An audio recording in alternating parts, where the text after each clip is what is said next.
Welcome বন্ধুরা, একেআর মাধ্যমিক পরিবারে স্বাগত তোমাদের। দেখো, আজকে যে বিষয়টা আমরা শিখব সেটা হচ্ছে পরীক্ষাগার ও রাসায়নিক শিল্পে অজৈব রসায়ন। এই যে টপিকটা, এটা 1 নম্বর যে ওয়ান শটগুলো আছে সেগুলো আমরা শিখব। তো আমরা দেখে নেব খুব দ্রুতভাবে। দেখো, এই যে টপিকটা তোমাদের কাছে অনেকটাই শক্ত লাগে। তো এই যে আমাদের এমসিকিউ টাইপের কোশ্চেন বা ওয়ান শট কোশ্চেন যেগুলো হয় সেগুলো আজকে আমরা করে নেব। খুব ইম্পর্টেন্ট যে প্রশ্নগুলো আসবে বলে মনে হয় সেইগুলো আমি বেছে বেছে রেখেছি তোমাদের জন্য। তো চলো শুরু করা যাক।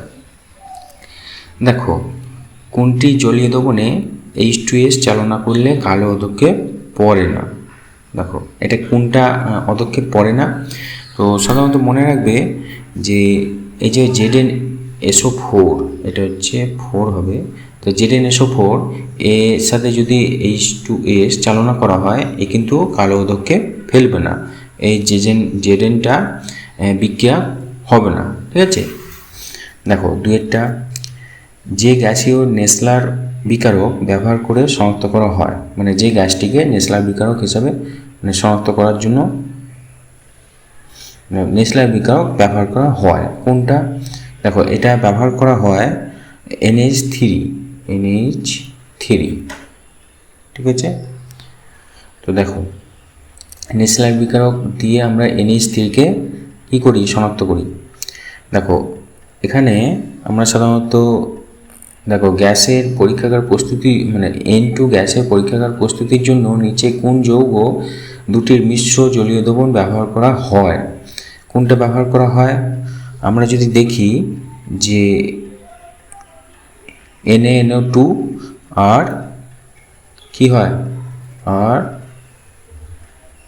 এটা O, তাহলে NaNO2 NH4Cl। দেখো, NaNO2 আর NH4Cl এটা ব্যবহার করে আমরা কী করি, N2 ব্যবহার করি না, N2 তৈরি করি। হ্যাঁ, N2 তৈরি করতে কী কী লাগে? NaNO2 ও NH4Cl। দেখো, ইউরিয়া কোন শ্রেণীর জৈব যৌগ? এটা হচ্ছে অ্যামাইড শ্রেণীর জৈব যৌগ। মনে রাখবে যে এটা হলো অ্যামাইড শ্রেণীর জৈব যৌগ। দেখো, ইউরিয়ার সংকেত মনে আছে তোমাদের? CONH2 তার হোল 2। এটা মাঝে মাঝে আসে যে ইউরিয়ার সংকেতটা লেখো। তো আবার কোনো কোনো বইয়ে এইভাবে আছে,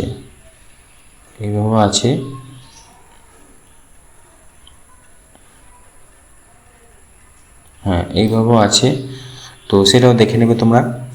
দেখো, অ্যামোনিয়া গ্যাসকে শুষ্ক করতে যে যৌগটি উপযুক্ত তা হলো কোনটা? তো অ্যামোনিয়ার সংকেত কি? NH3। তো এই অ্যামোনিয়া গ্যাসকে যদি শুষ্ক করা হয় কোনটা লাগে? দেখো, CaO, ক্যালসিয়াম অক্সাইড। ঠিক আছে, অ্যামোনিয়া গ্যাসকে শুষ্ক করতে লাগে CaO, ক্যালসিয়াম অক্সাইড। মনে রাখবে। দেখো, এরপরের স্লাইডে যাই। দেখো, ওলিয়ামের সংকেত কি? ওলিয়ামের সংকেত, দেখো ওলিয়ামের সংকেত হচ্ছে বিয়েরটা, যেটা আমার সাথে সাথে করবে তোমরা। দেখো, H2O7। এটা হচ্ছে কি, এটা ওলিয়ামের সংকেত। এটা তোমাদের পরীক্ষায় আসে যে ওলিয়ামের সংকেতটি কোনটি। দেখো, আমি আজকে তোমাদের এমসিকিউ টাইপের তোমাদের যে শর্ট প্রশ্নগুলো হয় সেগুলো করাচ্ছি। দেখো, হেবার পদ্ধতিতে অ্যামোনিয়া প্রস্তুতির সময় যে অনুঘটকটি ব্যবহার করা হয় কোনটা? হেবার পদ্ধতিতে সাধারণত মনে রাখবে যে লোহার যে চূর্ণ, এই যে লোহার চূর্ণটা আমরা ব্যবহার করি হেবার পদ্ধতিতে। তারপর কি, দেখো NH3কে প্ল্যাটিনাম অনুঘটকের উপস্থিতিতে অক্সিজেন দ্বারা জারণ করলে উৎপন্ন কোনটা হয়? তো NH3কে যদি আমরা প্ল্যাটিনাম অনুঘটকের উপস্থিতিতে অক্সিজেন দ্বারা জারণ করলে উৎপন্ন হয় NO উৎপন্ন হয়। ঠিক আছে, এটা নাইট্রাস অক্সাইড, NO উৎপন্ন হয়। তারপর 9টা কি, দেখো নাইট্রোজেন বন্ধনের প্রথম ধাপে বিদ্যুৎ পাতের ফলে প্রদত্ত কোন যৌগটি উৎপন্ন হয়? এই যে কোনটা উৎপন্ন হয়, এটাও কিন্তু NO উৎপন্ন হয়, ঠিক আছে, মনে থাকবে NO উৎপন্ন হয়। দেখো 10টা নাইট্রোলিয়াম হলো কি? নাইট্রোলিয়াম কি? তো নাইট্রোলিয়াম, দেখো নাইট্রোলিয়াম হচ্ছে NaCN2 plus C, NaCN2 plus C, এটা হচ্ছে নাইট্রোলিয়াম বলে, NaCN2 প্লাস কার্বন, ঠিক আছে, এটা হচ্ছে নাইট্রোলিয়াম বলে। নাইট্রোলিয়াম কি করে আমাদের? ওই সার তৈরিতে কাজে লাগে, ইউরিয়া এগুলো তৈরিতে কাজে লাগে নাইট্রোলিয়াম। 4 নম্বর পেজ, মানে আমাদের পরের পেজ, দেখো অ্যামোনিয়া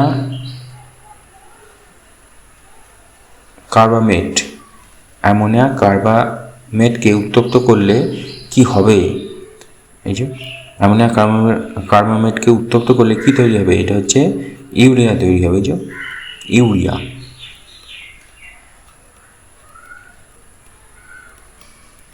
তোমরা এই শর্ট কোশ্চেনগুলো খাতায় লিখে একবার মুখস্থ করে নেবে, তাহলেই মনে থেকে যাবে। তো ইউরিয়ার সংকেতটা এই যে আমি লিখেছিলাম একটু আগে, অ্যামোনিয়াম কার্বামেটকে উত্তপ্ত করলে ইউরিয়া তৈরি হয়। দেখো সোডিয়াম নাইট্রোলুসাইড, এই সোডিয়াম নাইট্রোলুসাইড এর ক্ষারীয় জলীয় দ্রবণে H2 গ্যাস চালনা করলে কি রং উৎপন্ন হবে? তাহলে এই দেখো অ্যামোনিয়াম নাইট্রোলুসাইড, এটা উৎপন্ন হবে কি? বেগুনি রঙে উৎপন্ন হবে, মনে থাকবে, বেগুনি রং উৎপন্ন হবে। দেখো প্রদত্ত কোন গ্যাসটি ক্রিপ যন্ত্রের সাহায্যে প্রস্তুত করা হয়? তাহলে কোন যন্ত্র সাহায্যে, মানে কোন গ্যাসটা উৎপন্ন করা হয় ক্রিপ যন্ত্রের সাহায্যে? এটা হবে হাইড্রোজেন সালফাইড, ঠিক আছে, H2S, এটা হচ্ছে ক্রিপ যন্ত্রের সাহায্যে তৈরি করা হয়। কেমন ধর দেখতে, তোমরা বইতে দেখবে, ছবিটা দেওয়া আছে। তারপর নেসলার দ্রবণের সঙ্গে অ্যামোনিয়া দ্রবণ মেশালে যে পদক্ষেপ পড়ে তার রং কি? তো নেসলার দ্রবণের সঙ্গে যদি অ্যামোনিয়া মেশানো হয় তাহলে কি তৈরি হবে? বাদামি রং হয়ে যাবে, ঠিক আছে, মনে রাখবে নেসলার বিক্রিয়ার সঙ্গে যদি আমরা অ্যামোনিয়া মেশাই তো কি হবে? বাদামি বর্ণ ধারণ করবে। তো লাইকার অ্যামোনিয়া দ্রবণে অ্যামোনিয়ার পরিমাণ কত থাকে? সাধারণত 35% থাকে। লাইকার অ্যামোনিয়া যে ওই জলীয় দ্রবণে সম্পৃক্ত অ্যামোনিয়া যেটা হয়, তো জলের ভেতর তুমি অ্যামোনিয়া গুলছো, যেটা সম্পৃক্ত জলীয় দ্রবণ হবে, সেটা তার মধ্যে কি থাকবে? 35% অ্যামোনিয়া থাকবে। দেখো আম্লধর্মী বিজারক গ্যাস কোনটি? অম্লধর্মী বিজারক গ্যাস হচ্ছে কোনটা? অম্লধর্মী বিজারক গ্যাস হচ্ছে, দেখো NaH3, মানে অ্যামোনিয়া, এটা হচ্ছে অম্লধর্মী, মানে অ্যাসিড ধর্মী। এটা দেখো কপার সালফেট জলীয় দ্রবণে অতিরিক্ত পরিমাণ জলীয় অ্যামোনিয়া যোগ করলে উৎপন্ন দ্রবণের রং কি হবে? এই রঙগুলো মাঝে মাঝে এসে যায় তোমাদের পরীক্ষায়, এটা হচ্ছে গাঢ় নীল হবে। কপার সালফেটের সাথে জলীয় দ্রবণে অতিরিক্ত অ্যামোনিয়া গ্যাস চালনা করলে কী রং হবে? গাঢ় জলীয় নীল, মানে গাঢ় নীল হবে। তারপরটা কি? কালাজ্বরে ওষুধ তৈরি কোন যৌগটি প্রয়োজন? কালাজ্বরে ওষুধ তৈরি করেছিলেন কে? দেবে উপেন্দ্র ব্রহ্মচারী বলে একজন ছিল, তো তিনি তৈরি করেছিলেন। তো কি লাগে ওই কালাজ্বরে ওষুধ তৈরি করতে? কি লাগে? ইউরিয়া লাগে, ঠিক আছে, কালাজ্বরে ওষুধ তৈরি করতে প্রয়োজন ইউরিয়া যৌগটা লাগে। দেখো লা-ব্ল্যাঙ্ক পদ্ধতিতে কোনটা প্রস্তুত করা হয় আমাদের? লা-ব্ল্যাঙ্ক পদ্ধতিতে প্রস্তুত করা হয় সাধারণত HCl ব্যবহার করা হাইড্রোক্লোরিক অ্যাসিড, লা-ব্ল্যাঙ্ক হাইড্রোক্লোরিক অ্যাসিড। দেখো পরীক্ষাগারে উৎপন্ন আমাদের H2S গ্যাসে উপস্থিত জলীয় বাষ্প মুক্ত করতে ব্যবহার করা হয় কোনটা? না আমাদের সাধারণত বলেছে এখানে, দেখো পরীক্ষাগারে উৎপন্ন যে H2S গ্যাসে উপস্থিত জলীয় বাষ্প মুক্ত করতে যেটা ব্যবহার করা হয় P2, আমি লিখে দিচ্ছি P2O5 ব্যবহার করা হয়। এই যে মানে H2S গ্যাসটাকে জলীয় বাষ্প মুক্ত করতে কোন গ্যাসটা মানে কোনটাকে ব্যবহার করা হয়? P2O5 মানে ফসফরাস পেন্টক্সাইড।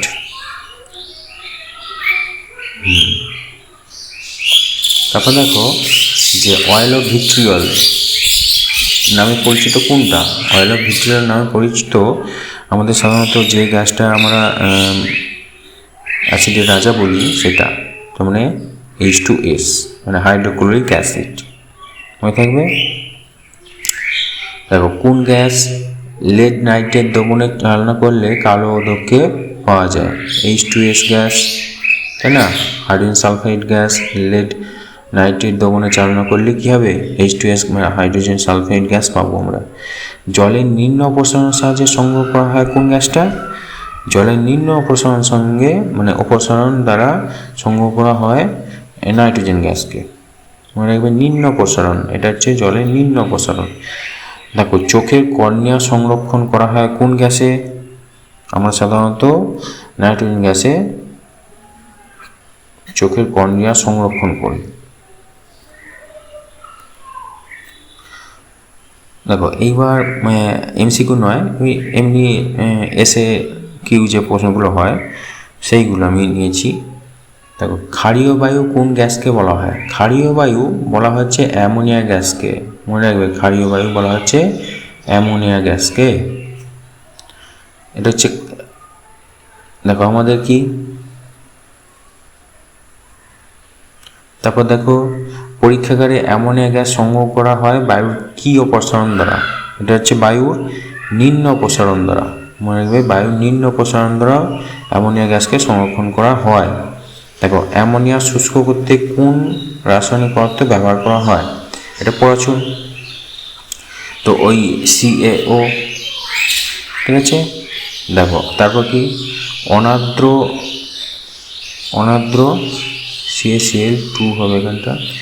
অ্যামোনিয়াকে শোষণ করতে যে যুগ্ম যৌগটি গঠন করে তার সংকেত কি হবে? দেখো এই সংকেতটা হবে কি, দেখো যুগ্ম যৌগটি যে সংকেত হবে CaCl2 আর 8NH3। মনে রাখবে। দেখো অনার্দ্র যে CaCl2 অ্যামোনিয়াকে শোষণ করতে যে যুগ্ম যৌগটি তৈরি হয় তার সংকেতটা জানতে চাইছে, যে CaCl2 এটা ক্যালসিয়াম ক্লোরাইড আর 8 অণু অ্যামোনিয়া তৈরি হবে। দেখো বাণিজ্যিকভাবে অ্যামোনিয়া প্রস্তুত করার পদ্ধতিটির নাম কি? এই অ্যামোনিয়া প্রস্তুতি বাণিজ্যিকভাবে নাম হচ্ছে হেবার পদ্ধতি। Important question. তো দেখো তারপর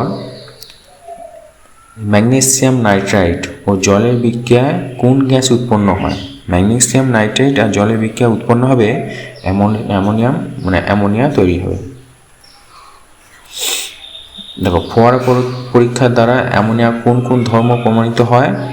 ফোয়ারা পরীক্ষা দ্বারা অ্যামোনিয়া কোন কোন ধর্ম প্রমাণিত হয়? দেখো এটা হচ্ছে অ্যামোনিয়া জলে অত্যন্ত দাব্য, এটা প্রমাণিত হয়। আর জলে মানে এর জলীয় দ্রবণ ক্ষারীয় ধর্ম, এটা প্রমাণিত হয়। দেখো তারপর ভেজা লাল লিটমাসকে নীল করে এরূপ একটি গ্যাসের নাম কি? তো ভেজা লাল লিটমাসকে নীল করে দেয় এটা হচ্ছে একটা, দেখো অ্যামোনিয়া গ্যাসটা হচ্ছে কি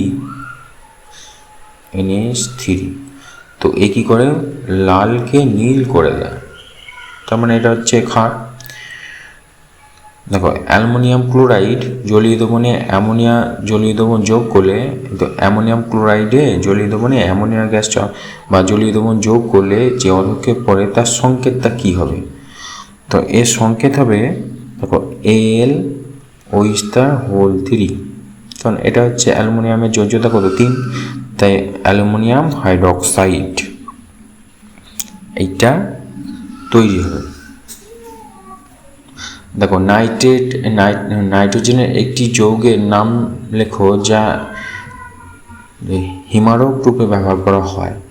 এটা অ্যামোনিয়া তরল অ্যামোনিয়া আমরা কী করি, কোনো বস্তুকে সংরক্ষণ করে রাখতে আমরা তরল অ্যামোনিয়া ব্যবহার করি। দেখো স্মেলিং সল্ট তৈরি করতে কোন গ্যাস ব্যবহার করা হয়? স্মেলিং সল্ট তৈরি করা হয় এই অ্যামোনিয়াকে মেলিন সল্ট তৈরিতে ব্যবহার করা হয়। দেখো লাইকার অ্যামোনিয়া ভীষণ ইম্পর্টেন্ট। লাইকার অ্যামোনিয়া কি? লাইকার অ্যামোনিয়া হচ্ছে দেখো 0.88 আপেক্ষিক গুরুত্ব বিশিষ্ট অ্যামোনিয়া গাঢ় জলীয় দ্রবণকে লাইকার অ্যামোনিয়া বলে। মুখস্থ করে নেবে। এর হচ্ছে 0.88 আপেক্ষিক গুরুত্ব বিশিষ্ট অ্যামোনিয়া গাঢ় জলীয় দ্রবণকে লাইকার অ্যামোনিয়া বলে। এক্ষেত্রে উচ্চ চাপ প্রায় 35% অ্যামোনিয়া গ্যাস দ্রবীভূত থাকে জলের মধ্যে। আর লাইকার অ্যামোনিয়া আপেক্ষিক গুরুত্ব কত? এটা হচ্ছে 0. কত বলো তো? 0.88।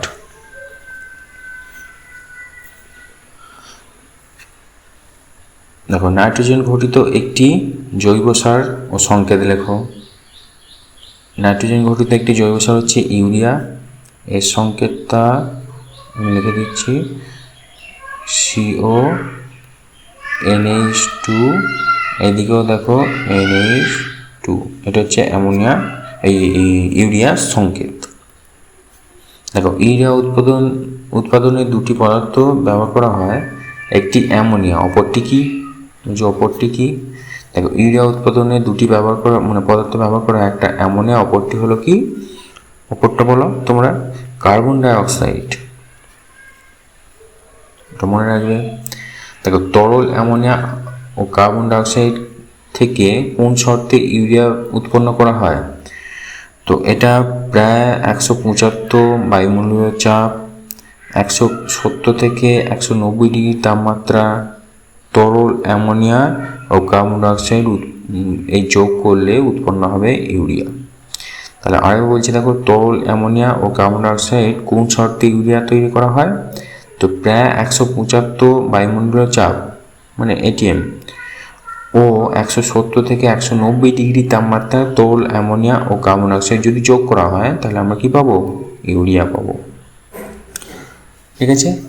দেখো ইউরিয়া একটি ব্যবহার হচ্ছে, আমরা ওই কৃষিক্ষেত্রে নাইট্রোজেন ঘটিত জৈব সার হিসেবে ব্যবহার করা হয় আমরা ইউরিয়া। দেখো কালাজ্বরে ওষুধ তৈরি করতে কোন নাইট্রোজেনযুক্ত গ্যাস জৈব যৌগ ব্যবহার করা হয়? এটা তো আমি আগেই বললাম, এটা হচ্ছে ইউরিয়া। দেখো সালফারের একমাত্র স্থায়ী হাইড্রাইড যৌগ কোনটি? সালফারের একমাত্র স্থায়ী হাইড্রাইড যৌগ হচ্ছে H2S, হাইড্রোজেন সালফাইড। বুঝছো? দেখো হাইড্রোসালফিউরিক অ্যাসিডের সংকেত কি? হাইড্রোসালফিউরিক অ্যাসিডের সংকেত হচ্ছে H2S, হাইড্রোজেন সালফাইড। দেখো হাইড্রোজেন সালফাইডের কয়েকটি উৎসের নাম লেখো। কোথা থেকে আমরা এই হাইড্রোজেন সালফাইড পাই? মানে কোন কোন জায়গা থেকে গ্যাসগুলো নির্গত হয়? গ্যাসটা দেখো আগ্নেয়গিরি থেকে নির্গত হয়, উষ্ণ প্রস্রবণের জল, দেখো ডিম, মাছ, চামড়া, এই সালফার ঘটিত যৌগগুলিকে পচনের ফলে এই গ্যাসটা আমরা পাই। দেখবে হাইড্রোজেন সালফাইড কেমন গন্ধ জানো? এটা হচ্ছে পচা ডিমের মতো গন্ধ, পচা ডিমের মতো গন্ধ।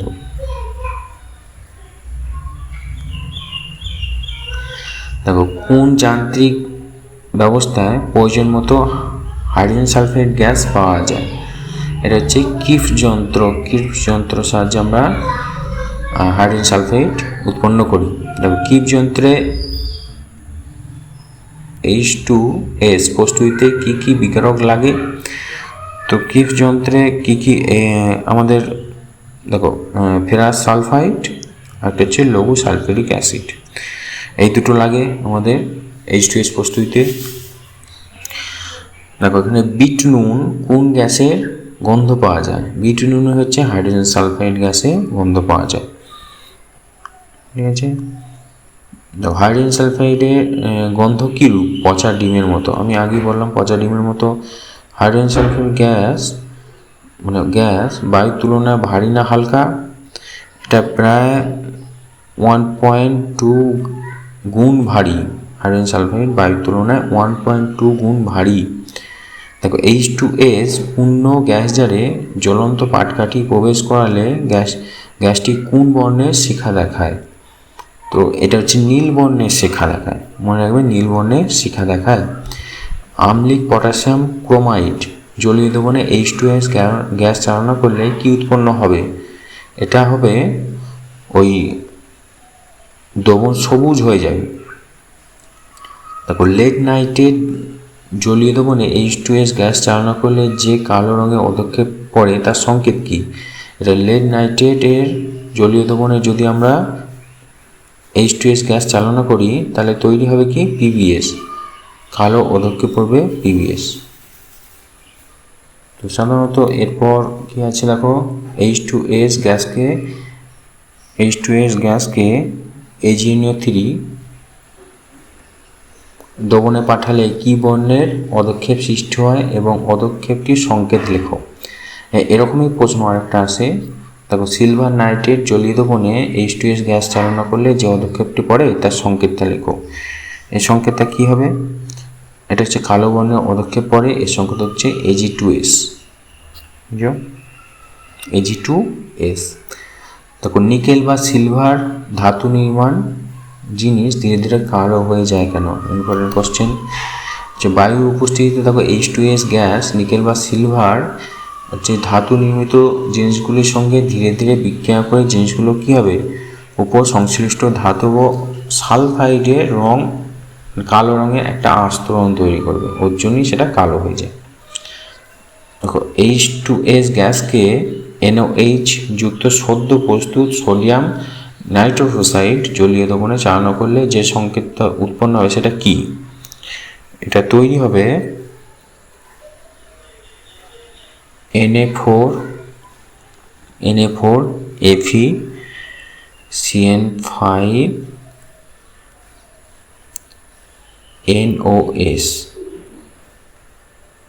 NOS। এবার ঠিক আছে, এটা দেখো এটা হচ্ছে কি তৈরি হবে, H2S হচ্ছে নাইট্রোক্সাইড যোগ করলে আর NaOE যুক্ত করলে, মানে সোডিয়াম হাইড্রোক্সাইড যুক্ত করলে তৈরি হবে কি একটা জটিল যৌগ তৈরি হবে। এটা হচ্ছে Na4 Fe CN5 NOS। এটা একটা জটিল যৌগ তৈরি হবে। দেখো 33টা এখানে আছে।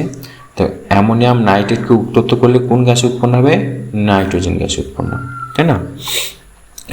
অ্যামোনিয়াম নাইট্রেটকে যদি আমরা উত্তপ্ত করি পাওয়া যাবে হচ্ছে নাইট্রেন গ্যাস। দেখো নাইট্রোজেনের স্ফুটনাঙ্ক কত? নাইট্রোজেনের স্ফুটনাঙ্ক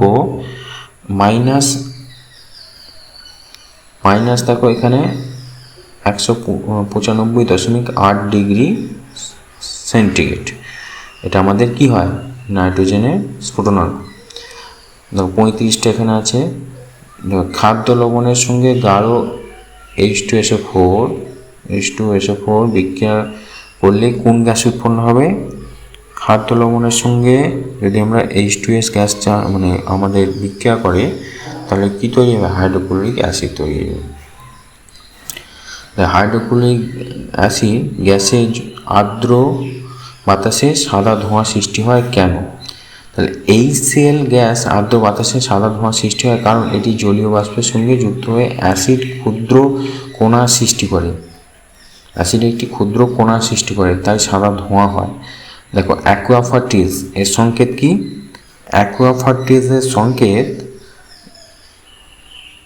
HNO3, ঠিক আছে? দেখো অ্যামোনিয়া থেকে নাইট্রিক অ্যাসিড প্রস্তুতির শিল্প পদ্ধতির নাম কি? অসওয়াল পদ্ধতি, মানাটা ভুল আছে, অসওয়াল পদ্ধতি। হ্যাঁ, দেখো অসওয়াল পদ্ধতিতে NH3 প্রস্তুতিতে প্রারম্ভিক যে দ্রব্যগুলো লাগে কি কি লাগে? অসওয়াল পদ্ধতিতে প্রারম্ভিক যে দ্রব্য অ্যামোনিয়ার ধূলিকণা মুক্ত বায়ু লাগে, তাই না? অ্যামোনিয়ার ধূলিকণা মুক্ত বায়ু লাগে। দেখো অসওয়াল পদ্ধতিতে NH3 এর শিল্প প্রস্তুতিতে ব্যবহৃত যে অনুঘটক সেটা কি? প্ল্যাটিনাম রোডিয়াম যে তার জ্বালিটা ব্যবহার করা হয়, ঠিক আছে? তারপর দেখো NO2 গ্যাসকে জলে শোষণ করানো হলে কি কি অ্যাসিড উৎপন্ন হবে? বা এরকমই প্রশ্ন যে নাইট্রোজেনের কোন অক্সাইড জলের সঙ্গে বিক্রিয়া করে দুটি অ্যাসিড দেয়? এটা হবে কি? N2 গ্যাসকে জলে শোষণ করানো হলে নাইট্রিক অ্যাসিড কি হবে? নাইট্রিক অ্যাসিড আর নাইট্রাস অ্যাসিড উৎপন্ন হবে। নাইট্রাস, দেখো এটা আরেকবার বলি যে NO2 নাইট্রোজেন ডাইঅক্সাইড গ্যাসকে জলে শোষণ করানোর জন্য কী কী জলে যদি আমরা দিয়ে দিই তাহলে কী কী অ্যাসিড তৈরি হবে। একটা হচ্ছে নাইট্রিক অ্যাসিড, একটা হচ্ছে নাইট্রাস অক্সাইড অ্যাসিড, মানে নাইট্রাস অ্যাসিড। H2SO4 প্রস্তুতি শিল্প পদ্ধতির নাম কি? এটা হচ্ছে পর্ষক পদ্ধতি। দেখো ধূমায়মান সালফিউরিক অ্যাসিডের রাসায়নিক সংকেত কি? H2H2O7, যাকে বলা হচ্ছে ওলিয়াম। তো ওলিয়ামের রাসায়নিক সংকেত কি? H2H2O7, ঠিক আছে। আর রাসায়নিক নাম যদি বলে যে পাইরোসালফিউরিক অ্যাসিড, ওলিয়ামের রাসায়নিক নাম হলো পাইরোসালফিউরিক অ্যাসিড।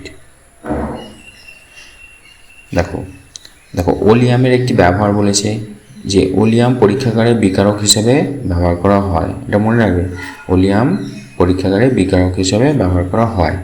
দেখো সালফান কি? 100% ওলিয়ামকে সালফান বলে। তো এই যে এত পর্যন্ত ছিল আমাদের শর্ট কোশ্চেন, এই শর্ট কোশ্চেনগুলো তোমরা ভালো করে দেখে নেবে। আর তোমরা যে এই যে পরীক্ষাগারে যে আমাদের চ্যাপ্টারটা আছে, তো সেই চ্যাপ্টারটা একটুখানি টাফ আছে, সবাই বলে ওটাকে। তো তাও তোমরা, আমার মনে হয় যে এটা খুব একটা জটিল নয়। তোমাদের যে বড় বড় প্রশ্নগুলো সেটাও আমি করাবো, কিন্তু এগুলো সাধারণত তোমাদের যে শর্ট কোশ্চেন সেগুলো আমি করালাম। তোমাদের বড় কোশ্চেনগুলো আমি নেক্সট ভিডিওতে করিয়ে দেবো। আর এটা হচ্ছে প্রথম ভিডিও, তোমরা এটাকে ভালো করে রিভিশন করো এবং পড়ো। দেখো এই যে পিডিএফটাকে একটুখানি ভালো করে ধরে ধরে পড়ো, তোমাদের সবই মনে থাকবে। এবং এখান থেকে যে প্রশ্নগুলো আসে আমি বেছে বেছে দিয়েছি, তো সেই প্রশ্নগুলো এর বাইরে আসবে না আমার মনে হয়। তো দেখো তোমরা পড়ো, আশা করছি কমন পেয়ে যাবে। তো চলো বেশি কথা বাড়াবো না। তো যদি ভিডিওটা ভালো লাগে একটা লাইক করে দেবে আর সাবস্ক্রাইব করে দেবে যদি ভালো লাগে। তো চলো এত পর্যন্তই।